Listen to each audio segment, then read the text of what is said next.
क्या एक शंकराचार्य हैं प्रधानमंत्री नरेंद्र मोदी? क्या पीएम मोदी ने अयोध्या में शंकराचार्यों के नहीं आने की कमी को पूरा किया है? आखिर क्यों प्रधानमंत्री नरेंद्र मोदी की तुलना शंकराचार्य से की जा रही है?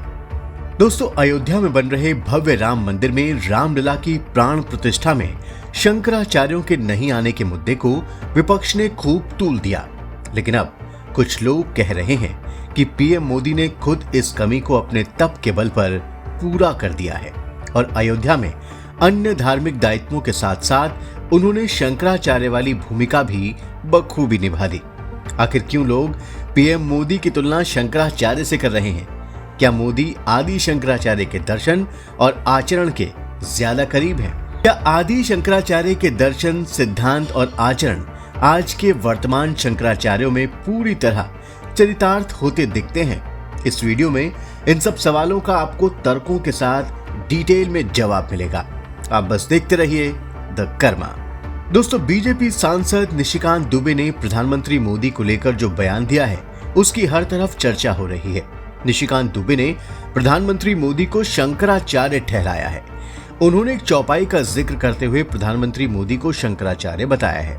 निशिकांत दुबे ने कहा कि कर्म प्रधान विश्व करी राखा, अर्थात इंसान को कर्म से पहचाना जाता है।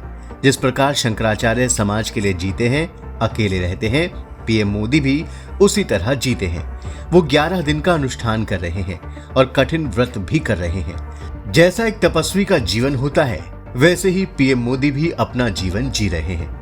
दोस्तों, सांसद निशिकांत दुबे के इस बयान के दो अर्थ निकाले जा रहे हैं। पहला, जिस तरह आदि शंकराचार्य ने धर्म और दर्शन के साथ समाज के लिए भी कार्य किया, उसी तरह मोदी भी अपने सामाजिक राजनीतिक दायित्वों को निभाते हुए धर्म के कार्य में जुटे हैं। यानी उनमें इतनी क्षमता है कि वो एक साथ कई दायित्वों को 100% वहन कर सकते हैं।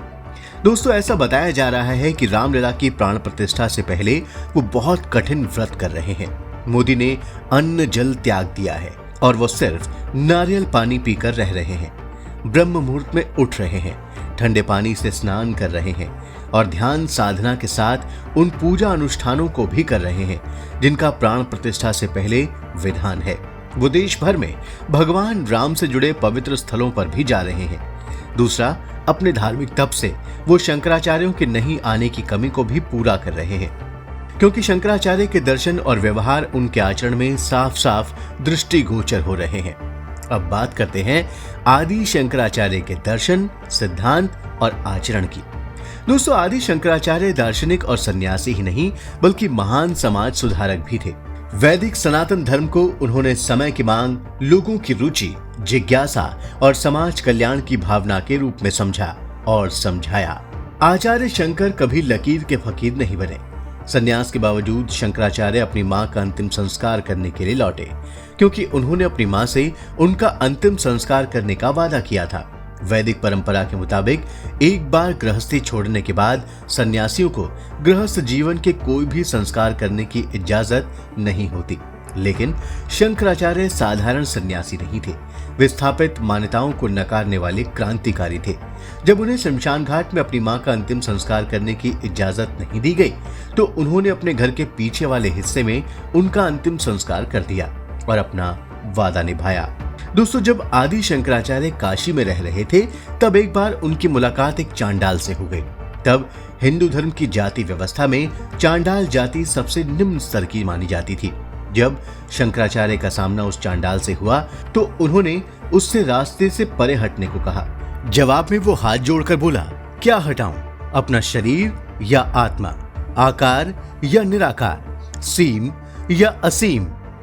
इन सवालों ने आदि शंकराचार्य को भीतर से झकझोर दिया। वो चांडाल के आगे नतमस्तक हो गए और उसे अपना गुरु बना लिया, जो उस जमाने में जाति व्यवस्था पर एक बड़ा प्रहार था। आदि शंकराचार्य लैंगिक समानता के भी पक्षधर थे। मंडन मिश्र के साथ शास्त्रार्थ में उन्होंने उनकी पत्नी भारती को निर्णायक या जज की भूमिका में स्वीकार किया। यही नहीं, वो परम आध्यात्मिक संत थे, लेकिन उन्होंने गृहस्थ और ऐन्द्रिक जीवन को पूरी तरह नकारा नहीं। जब उन्होंने मंडन मिश्र को शास्त्रार्थ में इस बात पर सहमत करा लिया कि कर्म मार्ग की तुलना में ज्ञान मार्ग श्रेष्ठ है, तब उनकी पत्नी भारती ने बड़ी चतुराई से शंकराचार्य के सामने काम शास्त्र के ज्ञान के बारे में सवाल रख दिए। जब इन सवालों का शंकराचार्य जवाब नहीं दे सके, तब भारती ने कहा, आपने ऐन्द्रिक आनंद और भावनात्मक निकटता को महसूस नहीं किया है, उसके बारे में आपको जानकारी नहीं है, तब आप कैसे अखिल विश्व को जानने समझने का दावा कर सकते हैं। कहा जाता है कि जब शंकराचार्य ने अपनी योग शक्ति का प्रयोग किया और कश्मीर के राजा आमरू की मृत देह में समा गए, इस तरह उस देह को चेतन कर उन्होंने उसमें रहते हुए लंबे समय तक सभी तरह के दैहिक सुखों का भोग किया। दैहिक सुखों से निवृत्त होने के बाद उन्होंने अपने कामोत्तेजक प्रेम काव्य आमरू शतक में इन अनुभवों का वर्णन भी किया है। उसके बाद उन्होंने पहले कश्मीर और फिर श्रृंगेरी में मां शारदा के मंदिर बनवाए। इन मंदिरों में स्थापित देवी प्रतिमा के हाथ में किताब है जो विद्या की देवी की प्रतीक है, लेकिन दूसरे हाथ में एक बर्तन और तोता भी है जो गृहस्थ और ऐन्द्रिक जीवन के प्रतीक है। दोस्तों, आदि शंकराचार्य आध्यात्मिक ही नहीं, राजनीतिक संत भी थे। ये शंकराचार्य ही थे जिन्होंने केरल से कश्मीर तक, पुरी से द्वारका तक, श्रृंगेरी से बद्रीनाथ तक और कांची से काशी तक की भारत की वृहद यात्रा की। इस तरह वो सिर्फ आध्यात्मिक और दार्शनिक संत के रूप में ही नहीं, बल्कि एक ऐसे राजनीतिक संत के तौर पर भी स्थापित हो गए जिसने एक बड़े भूभाग को एक सूत्र में बांध दिया। दोस्तों, आदि शंकराचार्य का ऊपर वर्णित व्यक्तित्व और आज के शंकराचार्यों और उनकी व्यवस्थाओं को देखें तो आप खुद ही अंदाजा लगा सकते हैं कि दोनों में कितना अंतर है या कितनी समानता है। दोस्तों, आदि शंकराचार्य वैदिक सनातन धर्म के प्रचार प्रसार के लिए हमेशा समय के साथ चले, जैसा आज प्रधानमंत्री नरेंद्र मोदी भी कर रहे हैं। शायद इसलिए कुछ लोग उनकी तुलना शंकराचार्य से कर रहे हैं। दोस्तों, शंकराचार्य और मोदी की तुलना के बयानों पर हमारा यह वीडियो आपको जरूर पसंद आया होगा। अब आप इसे लाइक और शेयर करें और हमारे चैनल को भी सब्सक्राइब करें और हाँ, नोटिफिकेशन के लिए बेल आइकन दबाना बिल्कुल ना भूलें। धन्यवाद।